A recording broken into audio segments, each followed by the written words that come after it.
আসসালামু আলাইকুম। আমার নাম ইশরাক আহমেদ। ইন্টিগ্রেশনের আরেকটি নতুন ভিডিওতে আপনাদের সবাইকে স্বাগতম। আজ আমরা প্রতিস্থাপন প্রক্রিয়ার আরও বেশ কিছু প্রবলেম সলভ করব। তবে চলুন শুরু করা যাক। 6 এর নাম্বার প্রবলেমটিতে বলা হয়েছে integration of tan inverse x into 1/1 plus x square into dx। তবে চলুন শুরু করা যাক। সলিউশন ধরি I equals to integration of tan inverse x into 1/1 plus x square into dx।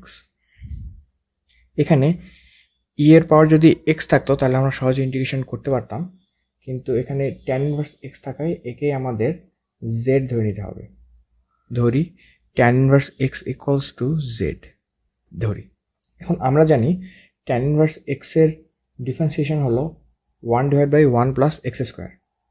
এটিকে ফর্মুলা হিসেবে লিখে রাখতে পারো ddx of tan inverse x equals two 1/1 plus x square.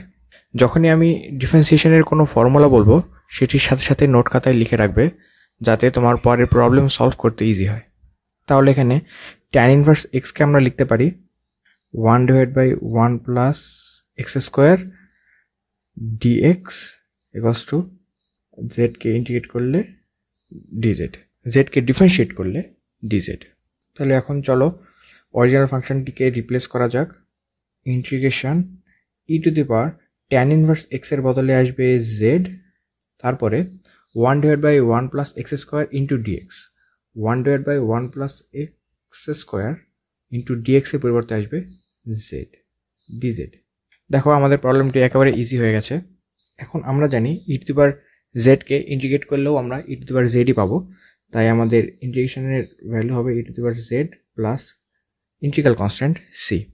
এখন যেহেতু আমাদের পুরো ফাংশনটি x সম্বলিত, তাই আমাদের z কে আবার x দ্বারা রিপ্লেস করতে হবে। আমরা জানি z ছিল অরিজিনালি tan ইনভার্স x, তাই আমাদের অ্যান্সার হবে tan inverse x plus c। তাহলে চলো পুরো ম্যাথটিকে আরেকবার সামারাইজ করা যাক। আমাদের 6 এর নাম্বার ম্যাথটি দেওয়া আছে integration of tan x into 1/1 plus x square dx। এখানে আমরা tan ইনভার্স x কে z ধরে নিয়েছি এবং আমরা জানি tan ইনভার্স x কে যদি আমরা ডিফারেন্সিয়েট করি তাহলে আমরা পাই 1/1 প্লাস x স্কোয়ার। তাহলে tan ইনভার্স x কে ডিফারেন্সিয়েট করে আমরা লিখেছি 1/1 plus x square into dx equals two dz। তারপরে পুরো ফাংশনটিকে z এর ফাংশনে রূপান্তরিত করলে আমরা পাই ইন্টিগ্রেশন অফ z dz।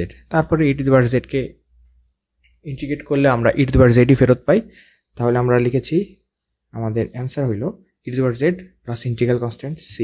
তারপরে z কে যদি আবার আমরা অরিজিনাল ফাংশনে সাবস্টিটিউট করি তাহলে আমরা পাই tan inverse x plus integral constant c। এটি হলো আমাদের অ্যান্সার। তাহলে চলো পরের ম্যাথে আগানো যাক। এখানে 6 এর বি নাম্বার প্রবলেমটি দেওয়া আছে integration of sin inverse x into 1/1 minus x square into dx। ম্যাথটি দেখে মনে হচ্ছে ভীষণ কঠিন, বাট আগের ম্যাথটির মতোই এই ম্যাথটিও খুব ইজিলি সলভ করা যায়। চলো শুরু করা যাক।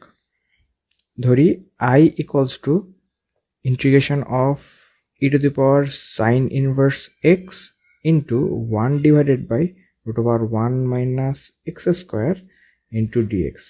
শুরুতেই আমাদেরকে হয়তো তোমরা গেস করতেই পারছো sin ইনভার্স x কে z ধরে নিতে হবে। ধরি sin inverse x equals to z। এখানে sin ইনভার্স x এর ডিফারেন্সিয়েশন হলো 1/1 মাইনাস x স্কোয়ার। চলো এটিকে নোট আকারে লেখা যাক dx of sin inverse x equals two 1/1 minus x square. এটি হলো একটি ডিফারেন্সিয়েশনের ফর্মুলা। এই ফর্মুলাটি খাতায় লিখে রাখতে পারো। এখন যদি আমরা sin ইনভার্স x এর পরিবর্তে 1/1 মাইনাস x স্কোয়ার dx এবং z এর পরিবর্তে dz লিখি, তাহলে এখন আমরা অরিজিনাল ফাংশনকে z দ্বারা রিপ্লেস করতে পারবো।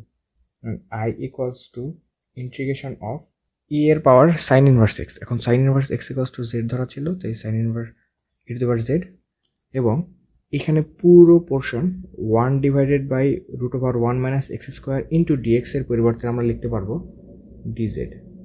এই ম্যাথটিও আবার আগের মতো E to the power Z কে ইন্টিগ্রেট করলেই শেষ হয়ে যাবে। আমরা জানি E to the power Z কে ইন্টিগ্রেট করলে আমরা পাই E to the power Z plus integral constant C. এখন E to the power Z এর ক্ষেত্রে যদি জেড এর অরিজিনাল ভ্যালুটি বসিয়ে দিই তাহলে আমরা পাবো E to the power sine inverse X plus integral constant C. এটি হলো আমাদের অ্যান্সার। চলো পুরো ম্যাথটিকে আরেকবার সামারাইজ করা যাক। 6 বি নাম্বার প্রবলেম দেয়া আছে integration of e to the power sine x into 1/√1 minus x square into dx. এখানে সাইন ইনভার্স এক্সকে আমরা জেড ধরে নিয়েছি এবং আমরা জানি সাইন ইনভার্স এক্স এর ডিফারেন্সিয়েশন হয় 1/√1 মাইনাস এক্স স্কোয়ার। তাই এখানে ডিএক্স, তাই এখানে 1/√1 minus x square into dx এর পরিবর্তে লিখেছি ডিজেড। তারপরে পুরো ফাংশনটিকে জেড দ্বারা রিপ্লেস করলে আমরা পাই integration of e to the power Z DZ. এখন আমরা জানি E to the power জেডকে normal নিয়মে যদি আমরা ইন্টিগ্রেট করি তাহলে আমরা পাবো E to the power Z plus integral constant C. ইন্টিগ্রেশনের এই ফর্মুলাগুলো নিয়ে আমাদের ইন্টিগ্রেশনের প্রথম ভিডিওতে আলোচনা করা হয়েছে, চাইলে ওই ভিডিওটি আরেকবার দেখে নিতে পারো।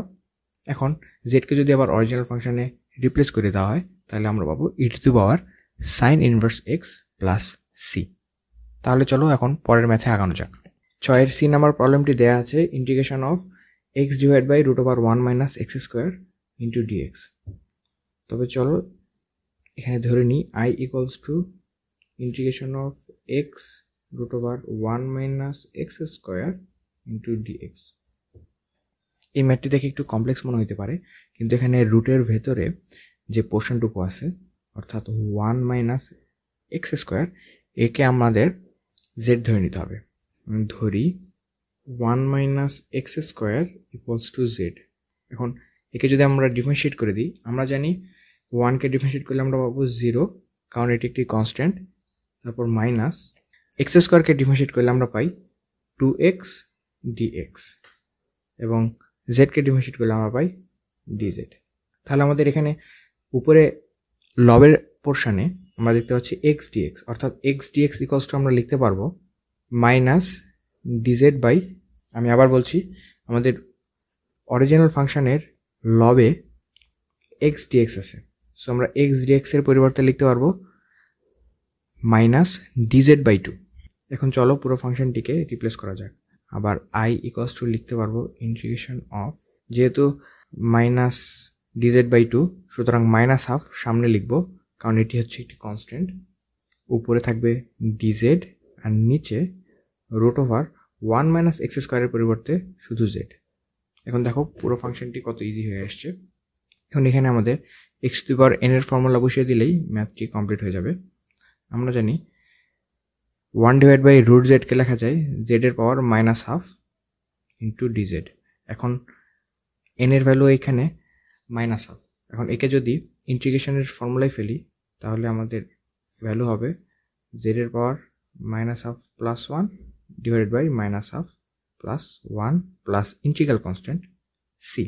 তাহলে আই ইকুয়ালস টু এখানে মাইনাস হাফ ডিভাইডেড বাই নিচে থাকে শুধু হাফ প্লাস জেড এর power half plus integral constant c. এখানে উপরে হাফ নিচের হাফ কেটে গেলে শুধু আমরা পাই মাইনাস এবং জেড এর পাওয়ার হাফ, সুতরাং আমরা এটিকে লিখতে পারবো √z প্লাস সি। এটি হলো আমাদের অ্যান্সার, কিন্তু জেডকে আমাদের অরিজিনাল ফাংশনে কনভার্ট করতে হবে, সুতরাং জেড এর পরিবর্তে আমরা লিখতে পারবো 1 minus x square plus integral constant C. এটি হলো আমাদের অ্যান্সার। তবে চলো পুরো ম্যাথটিকে আরেকবার সামারাইজ করা যাক। 6 সি নাম্বার প্রবলেমে দেওয়া আছে integration of x divided by √1 minus x square into dx. এখানে ধরে নিয়েছি I equals to x divide by √1 minus x square dx. এখানে রুটের ভেতরে 1 মাইনাস এক্স স্কোয়ারকেই জেড ধরবো, তারপর একে ডিফারেন্সিয়েট করলে আমরা পাই minus 2x dx equals to DZ. যেহেতু আমাদের উপরে এক্স ডিএক্সকে রিপ্লেস করতে হবে তাই আমরা এখানে এক্সট্রাভাবে লিখে নিয়েছি x dx equals to minus dz divide by 2। যেহেতু মাইনাস হাফ একটি কনস্ট্যান্ট তাই এটি ইন্টিগ্রেশনের বাইরে আসবে, তাই আমরা ইন্টিগ্রেশনের বাইরে মাইনাস হাফ, তারপরে integration of dz divided by 1 minus x স্কোয়ারের পরিবর্তে জেড, অর্থাৎ dz divide by root z. তারপরে অরিজিনাল নিয়মে জেডকে ইন্টিগ্রেট করেছি, তাহলে আমরা পাই integration of minus root z plus integral constant c, তারপর জেডের পরিবর্তে 1 মাইনাস এক্স স্কোয়ার বসাই দিলে আমাদের প্রবলেমটি কমপ্লিট হয়। তাহলে আজ এই পর্যন্তই, দেখা হবে পরের ভিডিওতে। এতক্ষণ আমাদের সাথে থাকার জন্য ধন্যবাদ।